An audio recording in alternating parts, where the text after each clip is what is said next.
Obrigada, Laura. Parabéns pela sua apresentação. Eu convido ao palco agora Luana Elisa Liebscher Vidal.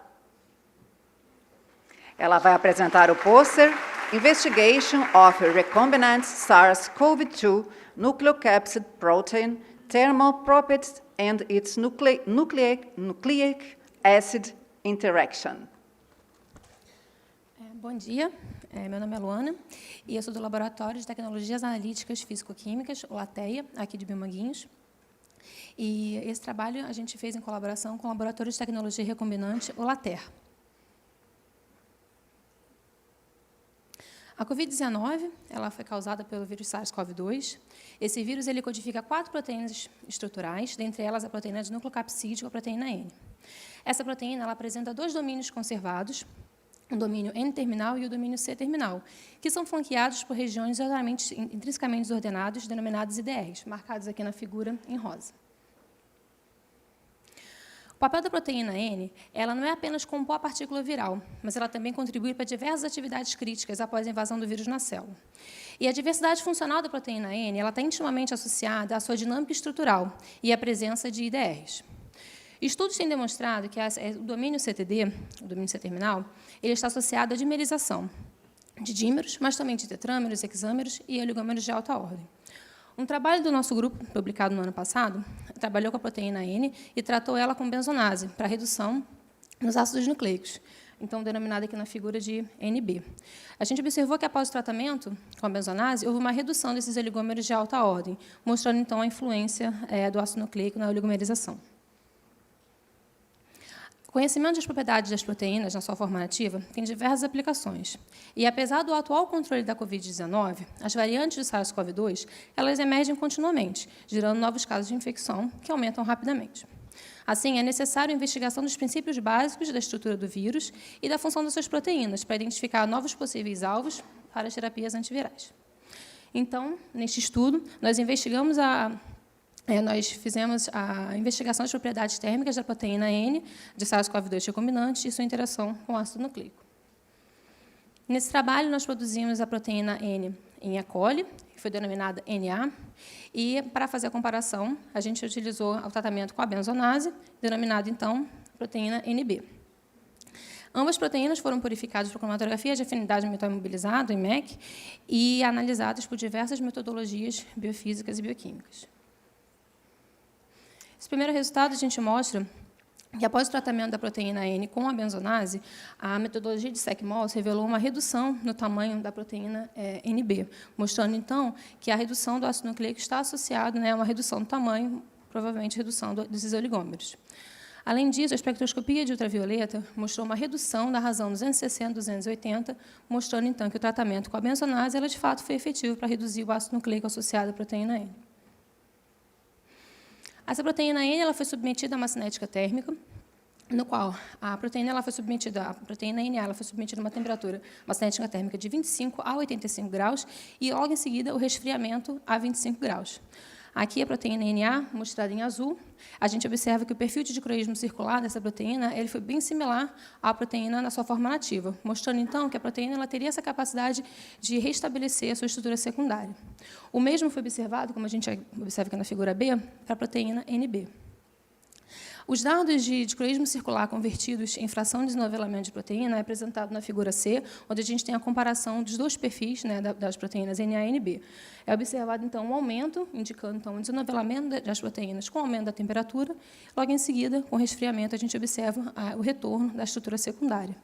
E, na figura D, a gente observa que não apenas a estrutura secundária, mas a estrutura terciária também foi observada, o restabelecimento dessa estrutura terciária através da análise de centro de massa espectral. Para investigar melhor a dinâmica da cinética térmica dessa proteína N, ela foi submetida, então, a uma análise de fluorimetria de escaneamento de varredura, no qual a proteína, o NANDSF, no qual a proteína ela apresentou, como na figura A, 2 transições, mostradas em verde, durante uma cinética de desnivelamento, de 25 a 90 graus. E foi observado também que essa proteína, durante a cinética de renovelamento, ela também apresentou 2 transições, com valores de melt muito similares, mostrando, então, reforçando, né, que realmente essa proteína ela tem a capacidade de restabelecer, né, a sua estrutura terciária. E o mesmo foi observado para a proteína NB, mostrado na figura B. A temperatura de Melton, a temperatura no qual 50% das proteínas elas estão desnaturadas, foi obtida através dos gráficos de primeira derivada, né, da razão 350 e 330, e são apresentados aqui na tabela. A temperatura de melting da primeira transição, a temperatura de melting 1, de ambas as proteínas foram similares, em torno de 45 a 46 graus Celsius. Contudo, quando observamos a segunda transição, a TM2, a gente observa que a proteína NA ela apresentou uma menor temperatura de transição do que a proteína NB, mostrando, então, que há uma influência do ácido nucleico na temperatura de melting 2. Desta forma, podemos concluir que a proteína NA e NB, então, com esses resultados, né, elas possuem a capacidade de retornar, de reverter o processo de desnaturação após a cinética térmica, e não apenas uma vez, mas até 6 vezes. Para auxiliar no entendimento desse processo de reversibilidade da proteína, N foi realizado um ensaio de termoforese em microescala, no qual foi utilizada uma proteína, a proteína N, com um anticorpo anti-N. Esse ensaio demonstrou, então, que o anticorpo possui uma afinidade maior para a proteína NB, mostrada aqui em azul escuro, do que para a proteína NA, mostrando, então, provavelmente uma influência, né, do ácido nucleico no acesso desse anticorpo anti-N à proteína N. A proteína NB foi submetida, então, à cinética térmica e resfriamento, chamada aqui, então, de proteína NB renaturada. Ela apresentou uma afinidade similar a esse anticorpo quando comparado com a proteína NB nativa. Mas, quando a gente avalia a proteína NA renaturada, ela possui uma afinidade muito menor do que a proteína NA nativa, sugerindo, então, que o ácido nucleico ele permite, né, um renovelamento distinto do que a forma nativa dessa proteína, ou atrapalha ali a ligação desse anticorpo aos sítios, né, de ligação, então, quando a gente compara com a proteína nativa. Para investigar se essas duas transições estariam relacionadas a dois eventos de desnaturação, né, dos domínios da proteína N, sabendo que existe o domínio N-terminal e C-terminal, ou se seria um evento de desnaturação da proteína associado com a dissociação desses oligômeros, já que a gente conhece o comportamento dessa proteína, foi realizado na metodologia de NANDSF, novamente, com a proteína N em diferentes concentrações. Aqui a gente consegue observar, no gráfico na tabela, que a temperatura de melting 1 ela é constante, independente da concentração da proteína, em torno de 46 para NA e 45 para NB, como a gente tinha visto previamente. Contudo, quando a gente observa a temperatura de melting 2, a gente observa um aumento dessa temperatura de melting com um aumento da concentração da proteína, em ambos os casos, tanto em NA quanto em NB na figura B. Para investigar, então, se teria algum efeito em relação à estrutura dessa proteína, foi feita uma cinética térmica com diferentes concentrações da proteína N para avaliar a estrutura secundária. Quando a gente fez esse ensaio, nós observamos que existe apenas uma transição, marcada aqui nos quadradinhos nas imagens, para ambas as proteínas, tanto para NA e NB, independente da concentração da proteína. E essa temperatura de melting ela é entre 40 e 50 graus, corroborando com os resultados que víamos previamente no NANDSF, referente à temperatura de melting 1. Um trabalho publicado em 2018, a proteína de envelope de dengue vírus mostrou que a proteína ela tinha a capacidade, então, de fazer essa dissociação e desnaturar, com o mesmo perfil que nós estamos observando aqui a proteína de nucleocapsídeo SARS-CoV-2. Dessa forma, a gente pode sugerir que a temperatura de melting 1 estaria relacionada a um evento de desnaturação da proteína e a temperatura de melting 2 associada à dissociação desses oligômeros.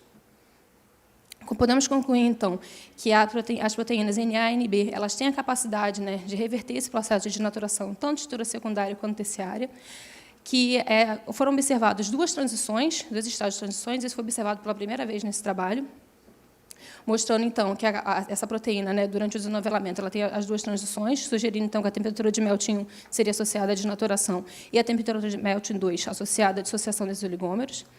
E esses resultados eles confirmam o comportamento de desnovelamento e renovelamento de proteínas que contêm essas regiões IDRs, que são muito comuns em proteínas virais.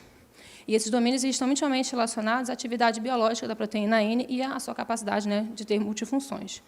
Como perspectiva, nesse trabalho, nós pretendemos investigar esse fenômeno, né, de desnaturação e dissociação desses oligômeros e lembrar que o conhecimento das propriedades das proteínas na sua forma nativa ela tem diversas implicações que vão desde o design de drogas até a otimização da atividade da proteína. Eu gostaria de agradecer ao meu laboratório, Lateia, em Biomanguinhos, a colaboração com o Later, que forneceu essas amostras, o Latim, que forneceu os anticorpos antiproteína N, ao simpósio por ter escolhido esse trabalho para apresentação oral, a Biomanguinhos, Fiocruz e o Governo Federal. Muito obrigada.